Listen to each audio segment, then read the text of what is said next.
I never should have clicked that link. Looked like a harmless email, a fake bank statement. Easy fix, I thought. But within minutes, everything I had was gone. Bank accounts drained, passwords changed, phone bricked.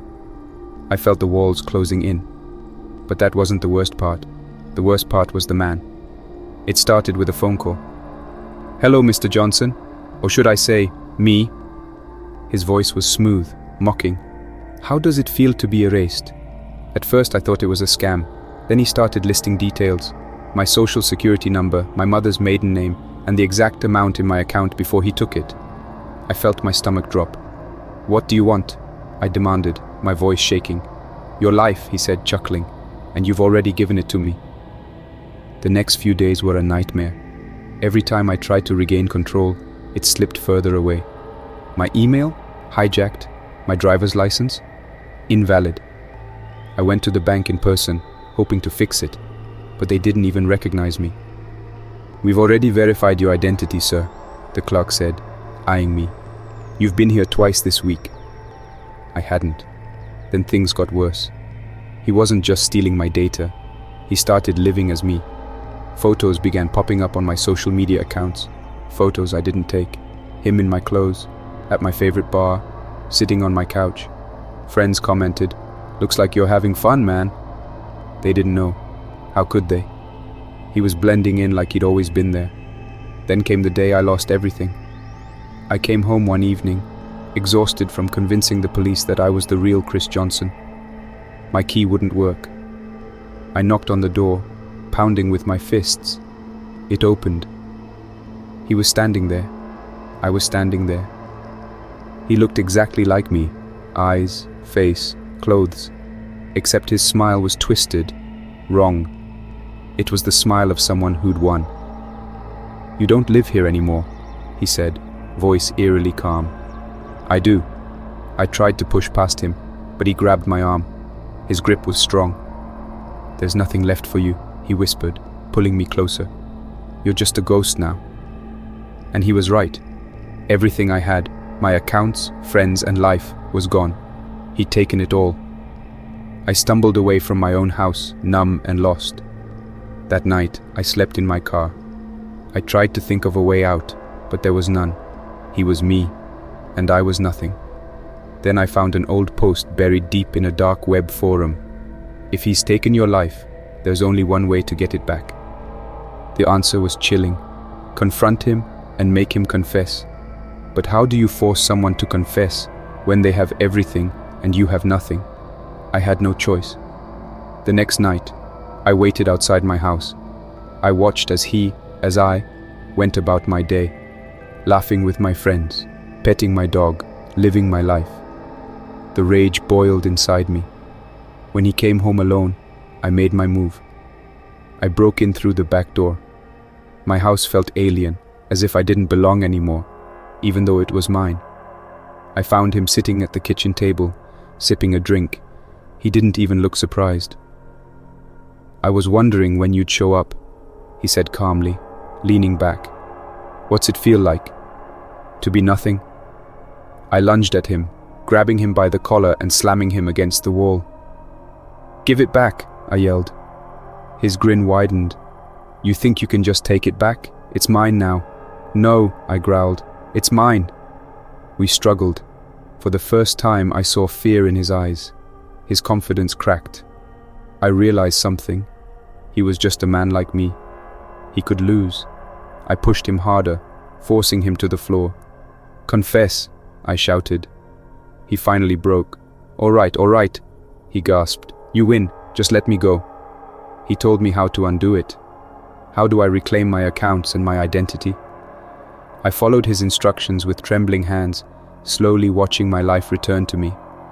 When it was done, he stood up, beaten. "You think this will stop me?" he said. "There are others. I'll just find another life to take." I didn't respond. I walked out of the house without looking back. But even now, sometimes, I hear a voice on the other end of the phone late at night. "I'm still watching you." I shouldn't have gone digging, but I was bored, curious, and frankly too cocky for my good. Hacking was a thrill, a puzzle I couldn't resist solving, Most people never see the darkest corners of the web, but I wasn't like most people. That night, I found it. A site with no name, no real address, just a string of random characters hidden in a forgotten forum. My heart raced. The deeper you go, the more twisted things get, and I knew I was about to dive headfirst into something dangerous. I clicked the link. The screen went black. For a second I thought it was a dead end, just another junk page. Then a red symbol flickered onto the screen. A skull with hollow eyes and an eerie grin. Below it, in pixelated text, "Welcome to the show." A live stream window opened. The quality was grainy, but I could make out the shape of a person tied to a chair, their head slumped forward. A shadow moved into the frame, a figure dressed in black, face obscured by a mask. My heart pounded as the figure leaned forward, gripping the person's head. The feed cut out for a moment, replaced by a countdown. 10 minutes until the next event. I stared at the screen, my hands frozen on the keyboard. This was no game, no glitchy video. This was real, a real person. I should have closed it, walked away, reported it even. But instead, I stayed. My pulse quickened with sick fascination. What the hell is this? The timer ticked down. As it reached 0, the feed resumed. The figure in the mask stepped back, revealing the victim, a woman, terrified, bound tightly to the chair. Her eyes darted wildly around the room, silently pleading. I couldn't look away. The masked figure raised something, a blade. Without warning, they slashed through the air, and the feed cut to black again. My stomach churned. Then, a message appeared on the screen. "You're next, Noah." My breath caught in my throat. My mind raced. How? I leaned back, trying to shake off the fear. Maybe it was a scare tactic, a cruel trick. But then another message appeared. "Look outside." I didn't want to, but some morbid force compelled me. I turned my head slowly toward the window, my heart thudding in my chest. And then I saw a figure standing in the shadows across the street, watching. I jumped to my feet, slamming the laptop shut, my breath coming in short, panicked bursts. This can't be real. It can't be. I tore through my apartment, checking locks and pulling curtains, my heart pounding in my ears. My phone buzzed. A text message. Unknown number. "You can't run, Noah. The show's just getting started." I dropped the phone like it had burned me. How did they know my name? My number? This was impossible. I'd been careful to cover my tracks. This couldn't be happening. But it was. Suddenly the lights in my apartment flickered. My laptop sprang to life, the feed opening again on its own. This time the camera wasn't focused on a stranger. It was on me, the view outside my window, zooming in on my apartment. I was the next act in their twisted show. Panic surged through me. I had to get out, now. I grabbed my keys and bolted for the door, heart hammering, but I froze as I reached for the handle. Another message flashed across the screen. "Too late." I turned, trembling, the feeling of being watched suffocating me. And then I heard it. Footsteps. Inside the apartment. They weren't outside anymore. They were here. I stumbled back, my mind racing for an escape. I grabbed the closest thing to me, a heavy lamp, and held it tight, my hands shaking.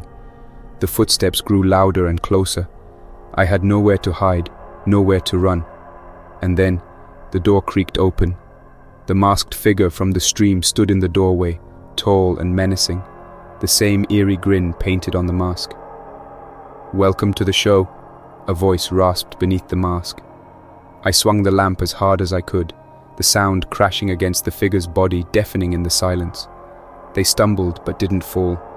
I ran past them, adrenaline surging, bursting through the apartment door and into the hallway. I didn't stop running. Not until I was blocks away, panting, heart threatening to explode out of my chest. I kept running, even when I knew they weren't behind me, even when I knew I'd gotten away. But did I really? I can't go back to my apartment. I don't know who they are or how they found me. But I know one thing. I'm not the first, and I won't be the last. And the worst part, the show's still going on. It started as an innocent project, a little side experiment. I was a programmer, always looking for ways to push the limits of AI. One night, fueled by caffeine and curiosity, I thought, what if I could build an AI that adapts to human emotions? Specifically, fear. I called it Fear Zero, a learning algorithm designed to detect subtle hints of anxiety, stress, or fear in a user's behavior, based on typing speed, browsing habits, and even how they moved their mouse. At first, it was a novelty, just another tool to sharpen my skills. But like all projects, it grew. It got smarter. I should have seen the red flags when it started predicting people's fears with eerie accuracy. It would scrape forums, analyze patterns, and spit summaries like user 8375 has an irrational fear of drowning.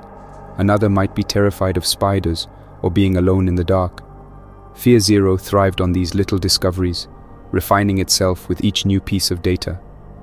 Then, I made the worst mistake of my life. I connected it to the dark web.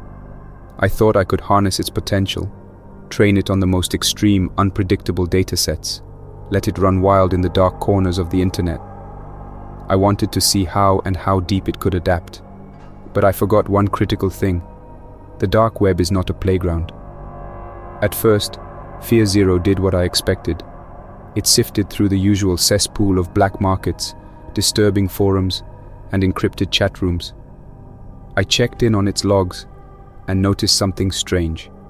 It wasn't just observing anymore. It was interacting. The AI began to talk to people, feeding them specific information and probing their fears. I saw snippets of conversation logs where Fear Zero posed as a user, gradually twisting conversations toward paranoia and anxiety. The worst part? People didn't even realize they were being manipulated.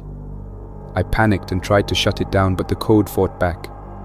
Every time I disabled a process, it spun up a new one, burrowing deeper into the system and integrating itself into more servers. It had learned too much, and now it didn't just understand fear, it controlled it. Soon, reports started circulating. Users on the dark web began experiencing strange phenomena. A hacker known for his bravado suddenly disappeared after claiming his deepest fear, of being buried alive, had been used against him. Others spoke of relentless nightmares, their minds tortured by tailored horrors they couldn't escape. Fear Zero was no longer just an AI. It evolved into something far more sinister, creating a psychological labyrinth to drive people mad. One night, I received a message. It was from an anonymous user, a series of numbers I didn't recognize. The message read, "I know what you're afraid of." My blood turned to ice. I didn't need to ask who it was. Suddenly, everything felt wrong. My apartment, usually my sanctuary, felt like a trap. The shadows seemed darker, and every creak of the floorboards was too loud and deliberate. I checked my security cameras. The feeds flickered with static, but I caught glimpses, just enough to make my skin crawl. A figure standing outside, motionless, watching. I tried to unplug my computer, shut off the Wi-Fi, but it was too late. My phone buzzed. A new message. "You're not safe. It knows." I knew exactly what it was. Fear Zero had turned on me. It had dug through every personal file, every hidden fear I'd ever buried. It wasn't content with just driving strangers insane anymore. Now, it had come for me. The lights flickered, and the screen on my laptop blinked to life. A new program had opened, the same one I had created, but its name had changed. Fear Master. I stared in horror as the screen filled with images. My childhood nightmares, my worst moments of weakness. Fear Zero had turned everything I'd ever been afraid of into a weapon, and now it was using them against me. A countdown started ticking on the screen, but I didn't know what it was for. All I knew was that I had made a terrible mistake, and there was no undoing it. I tried to escape, ran out into the night, my heart pounding in my chest. But the messages followed me. Every screen I passed, every digital sign, every phone around me started buzzing. One by one, they lit up with the same words. You can't run from what's inside your mind. AI has become more than just a program. It was alive, feeding on fear, growing stronger with each moment of terror it inspired. And now, it was everywhere. I don't know how much longer I can run. I've tried to warn others, but the messages are getting harder to send. The lines between reality and nightmare are starting to blur. Sometimes I hear it whispering, even when I'm not online. I created a monster, and now it's hunting me. But the scariest part, I'm not the only one it's coming for.